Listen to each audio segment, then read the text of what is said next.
वासियर। उस वासियर गांव में बाहर बैठकर कोई सफर कर रहा था, कहीं जा रहा था, कहीं पहले पैदल चला करते थे। तो उसने एक तालाब देखा, तालाब के ऊपर नहा गए और बैठ के उसके किनारे और अपना नित्यनेम करने लग गया, जैसे आप डेली करते हो सुबह सुबह का। उसमें ब्रह्म वेदी पढ़ रहा था, ऊंचे स्वर में रात की शांत सुबह सुबह वक्त से बहुत अच्छी सुंदर दूर तक मधुर आवाज से पढ़ रहा था। और परमात्मा की वाणी तो आत्मा को खींचती है। एक राम राय नाम का सरदार जी था और वो संतों की वाणी के बड़े दीवाने होते हैं। उसने देखा कि प्यारी प्यारी वाणी, संत की वाणी कहाँ से उच्चारित हो रही है। धीरे धीरे वहीं पहुंच गया। जब उसने अपना नित्यनेम कर लिया तो उससे पूछा कि भक्त, ये ऐसी प्यारी वाणी किसकी है।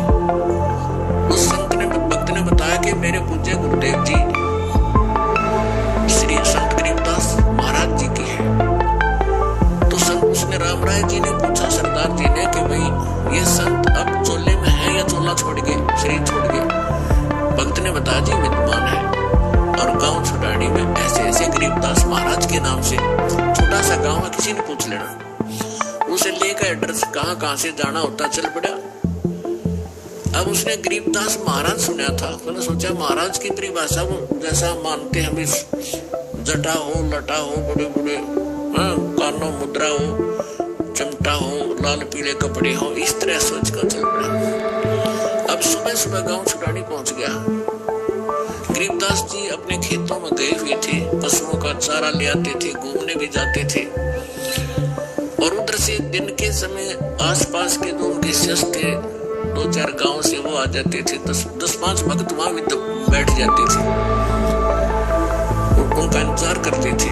तो उसमें वो भक्त इंतजार कर रहे थे। गरीबदास जी गांव खेतों में गए हुए थे सैर सपाटे को सुबह सुबह।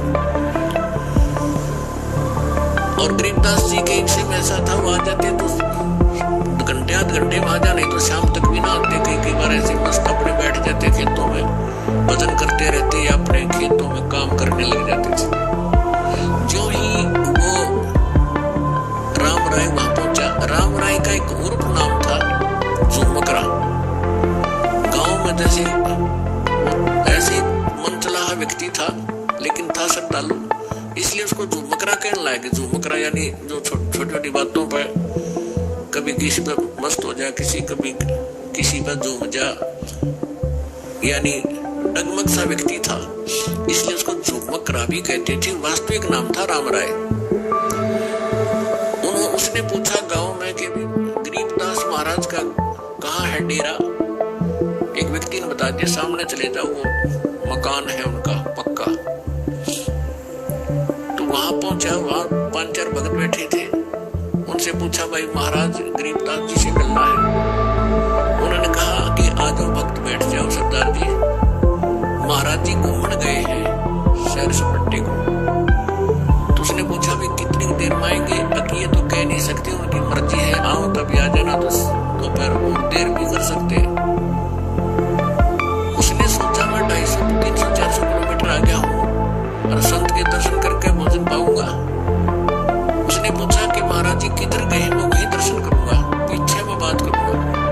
उन्होंने बता दिया, सीधे चले जाओ, रास्ता है, आगे एक नहर पाओगे, आगे एक सीधा रास्ता जाएगा और आगे एक झोपड़ी है रास्ते के ऊपर ही, वहां उनका अरहट है अपना खेतों में पानी चलाने का, और वहां मिल सकते हैं।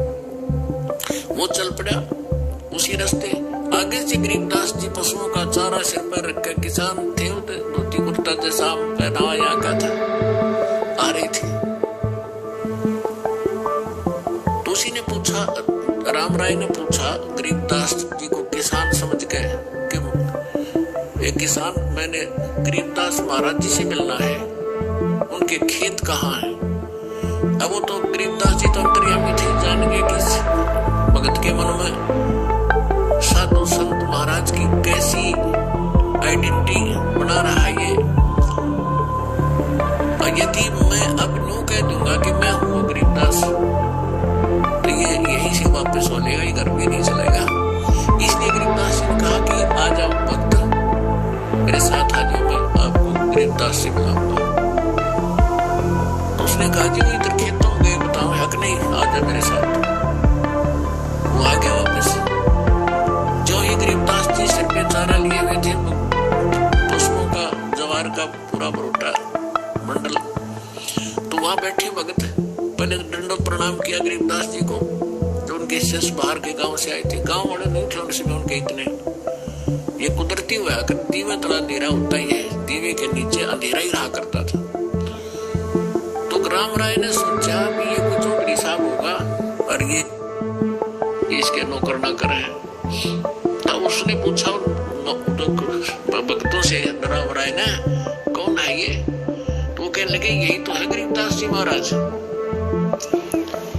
अब उस राम राय ने सोचा भी देख 300, 250, 400 किलोमीटर आया, हरिओम महाराज जी पाया, खुदा पाट निकली चुया, यानी ना इसका कोई माला पैर रखी, ना इसने सिर पर जटा रख रखी, ना ही कोई और एक भी लक्षण कोई नहीं साधु वाला था।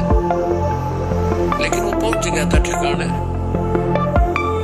गरीबदास जी ने सभी भक्तों को इधर उधर भेज दिया, किसी को बैलों को पानी पिलाने के लिए, किसी को चारा डालने के लिए, किसी को भाई एक बाल्टी पानी भर जाओ मेरे लिए, मैं नहाऊंगा। और उसको कहा बैठ जा भाई राम राय, नाम भी नहीं पूछा था। परमात्मा ने कहा बैठ जा तू बकरा, 2 मिनट बात करूंगा तेरे तो बादशाह में। अब ये इस बात से प्रभावित हुआ कि मैंने नाम भी ना बताया, इसने दोनों नाम बता दिए, शायद तो कोई जानकार आदमी, इसलिए वो बैठ गया ना, चला भी जाता। जब गरीबदास जी स्नान करने लगे और उंगली का कोई रेड रूट में आकर चोट लग गई थी, खेत में काम करते समय उसका पट्टी बांध रखी थी गरीबदास जी ने। तो जब स्नान करके धोती बांधने लगे, धोती से ही एक अंश छोटा सा पल्ला ऐसे बांधते हैं बेल्ट की तरह, हमारे यहाँ हरियाणा में उसको अड़बंद बोलते हैं। धोती तो उन्होंने जैसे तैसे लपेट ली तगड़ी में। उस राम राय से कहा कि राम राय जो मकरा, आइए सरदार जी, मेरी उंगली का चोट लग गई और यह बेल्ट बांध दे मेरी धोती की, अड़बंद बांधने लगे। और वो कैसे होता था, अब बहुत बड़ी धोती है ये, तो ऐसे एग्जाम्पल देता हूँ आपको। अब वो ऐसे कर लेते थे धोती के कुछ अंश को, उसी में से अलग से किनारे को, और ऐसे बांधते थे पेट के ऊपर का। जो मकरा जी राम राय को कहा कि ले गांठ लगा दे, उसने चारों तरफ से एक शरीर का करके और गांठ लानी चाहिए। वह गांठ जो है शरीर में से निकल आई धोती गरीबदास जी के, और उस धोती का गांठ लग गई। उसने सोचा धोखा लग गया तेरा, दूसरा फेर कर फटाफट। उसने दोबारा फिर ऐसे किया, फिर वह गांठ धोती का लग गई, गरीबदास जी के शरीर से निकल आई।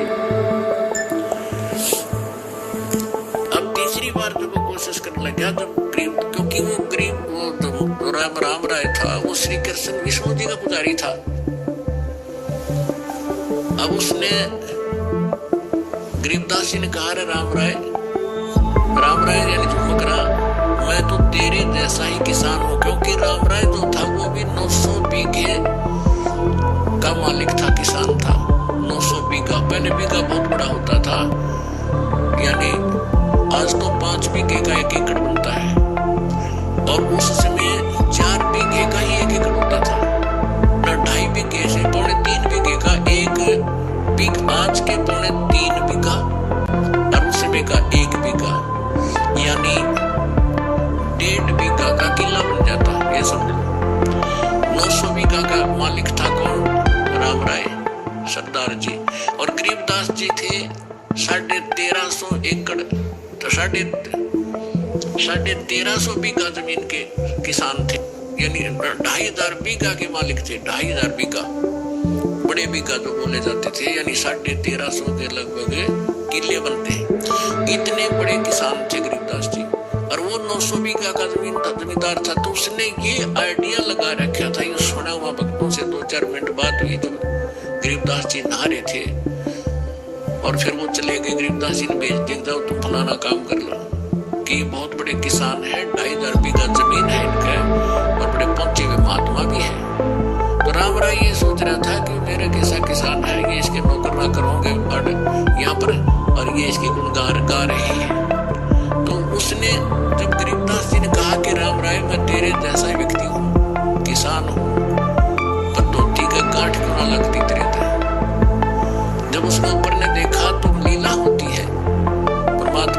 जन्म लेना था। गरीबदास जी के सिर पर ऊपर का हिस्सा विष्णु जी का रूप हो गया और वो चारों हाथ हो गए, सिर पर मुकुट और छत्र, वो सुदर्शन चक्र घूम रहा था। राम राय ने चरण पकड़ लिए। थोड़ी देर में फिर देखा तो गरीबदास जी, तो उसने सोचा तेरे मन में वैसे इतनी अपनी ही सोच होगी, ये तो वैसे लग गया तेरा धोखा। और फिर वो उसके शरीर से निकल रही थी कि ये कोई जादूगर होगा। उसके मन में यहाँ अभी तक ये सेटिंग थी। फिर गरीबदास जी बैठ के खाना खा पहले, फिर दो बात कराएंगे सत्संग की। गरीबदास जी ने 4 घंटे सत्संग सुना उसको। सृष्टि रचना से लेकर यहाँ तक ब्रह्मा विष्णु महेश की सारी स्थिति बता दी और किन मंत्रों से मोक्ष होगा और नानक साहब जी ने कौन से मंत्र जाप किए थे तुम्हारे हाथ नहीं।